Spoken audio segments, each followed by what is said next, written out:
toutes et tous. Je me présente, je suis Philippe Choquet, le directeur général d'Unilassal, et heureux de vous accueillir ce matin avec Catherine Cornibert d'ACS pour cette deuxième édition, donc voilà, qui vise à prendre en compte tout ce qui est accompagnement des malades atteints du cancer. Et c'est une belle manifestation. Et heureux de vous accueillir voilà, nombreux. Il y a encore des personnes qui vont arriver dans le cours de la journée.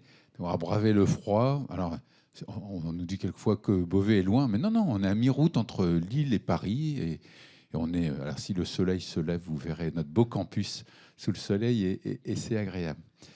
Alors, peut-être quelques mots pour ceux qui ne connaîtraient pas Unilassal et qui venaient pour la première fois. Voilà, vous êtes dans la plus vieille école d'ingénieurs privés associative française, voilà, puisqu'on fête cette année nos 170 ans. Donc, comme quoi, de bien s'alimenter, ça permet de vivre longtemps. Voilà.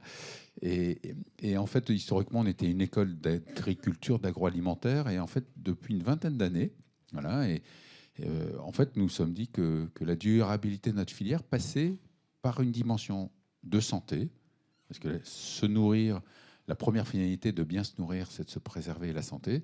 Et une deuxième dimension, mais qui est très liée à la première, qui est une dimension d'environnement. Voilà.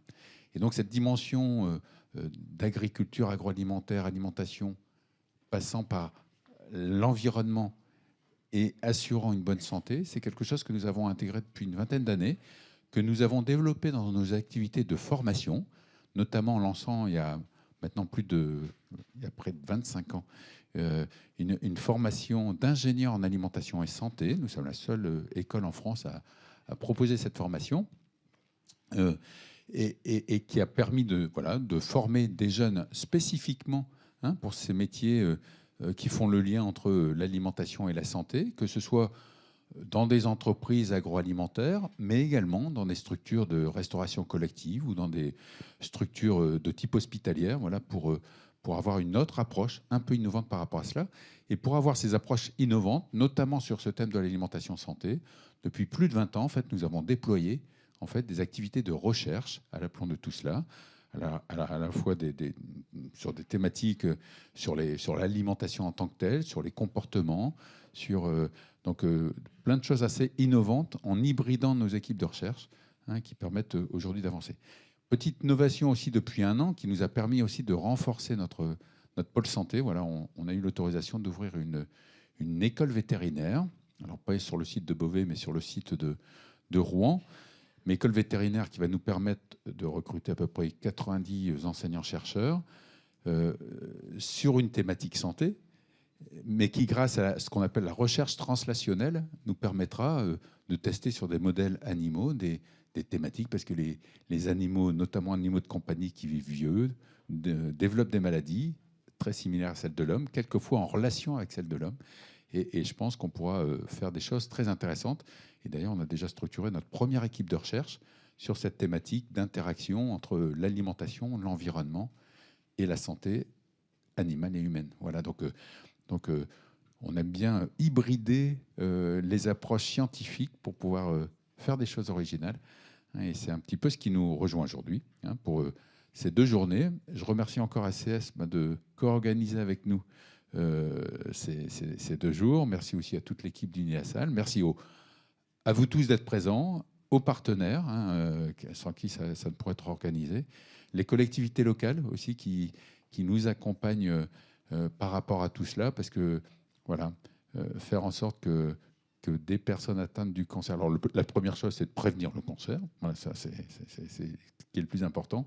Mais c'est vrai que l'accompagnement des personnes qui sont atteintes d'un cancer, voilà, on connaît tous des personnes malheureusement malades, et c'est vrai que c'est important de pouvoir avancer par rapport à cela. Il ne faut pas que ce soit un angle mort qu'on ne gère pas, à la fois pour le bien-être de la personne, mais aussi pour la qualité en fait de sa guérison ou de sa rémission, si cela est possible. Voilà.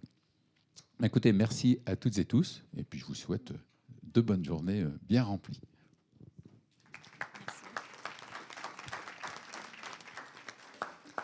Merci beaucoup, Monsieur Choquet. Merci de nous accueillir dans ces beaux locaux, même s'ils sont un peu loin, même si on m'appelle en disant « mais c'est où ?» Antoine a reçu plein de mails ce matin en disant « messages » en disant « mais je ne trouve pas ». Une fois qu'on y est, on y est bien.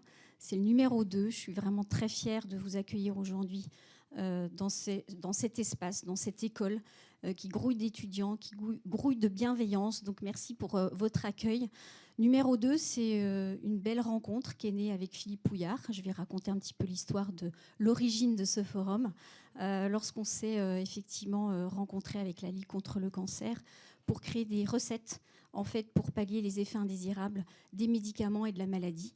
Et c'est comme ça qu'est née la découverte du site Vite fait bien fait. Et on s'est dit, pourquoi pas organiser un forum ensemble. Donc c'est souvent l'histoire de belles rencontres qui naissent en fait des beaux projets. Et on a eu ce pari fou l'année dernière, en tout cas au niveau de l'agence, qui est une agence de communication en santé que j'ai créée il y a 16 ans, qui en fait s'occupe de beaux projets de santé publique, comme la myopie chez les enfants, comme la santé des soignants, mais aussi comme le cancer. Et c'est très important effectivement de pouvoir proposer à la population française et d'aider en tant qu'agence de communication en santé notre expertise pour la qualité de vie de tous les patients. Donc le cancer, pourquoi ? Alors moi je suis pharmacien, je rêve effectivement en tant que pharmacien quand on a un traitement, quand on est soigné par la chimiothérapie, par de la radiothérapie, on a des effets indésirables et je rêve en fait d'avoir des programmes autour des médicaments qui peuvent améliorer la qualité de vie des patients. Donc ces programmes passent par l'alimentation, par le sport, par l'activité physique, par le sommeil, par la gestion de ses émotions. Donc tous ces programmes en fait améliorent considérablement les traitements et permettent effectivement de pallier à des effets indésirables dus à la maladie ou dus au traitement. Donc c'est pour ça que l'on vous propose aujourd'hui, qu'on a proposé l'année dernière le fil rouge sur l'alimentation et qu'on a rajouté cette année effectivement l'activité physique qui est un pilier fondamental de la bonne santé et qui est souvent oublié. Des récentes études montraient effectivement, par exemple, que les étudiants infirmiers, 50% d'entre eux ne faisaient aucune activité physique. Donc c'est un pilier de la bonne santé. Donc voilà, le thème aujourd'hui, c'est deuxième forum professionnel, comment améliorer la qualité de vie des patients atteints d'un cancer. Bien manger, bien bouger, prévenir les effets indésirables, c'est notre thématique d'aujourd'hui, qui est vraiment, que vous allez découvrir à travers, effectivement, tout de suite après mon intervention, des témoignages de patients. On va également avoir des programmes alimentaires, des témoignages, des conférences, des ateliers qui vont effectivement, c'est le cas de le dire, alimenter, en tout cas, ce jour et demi.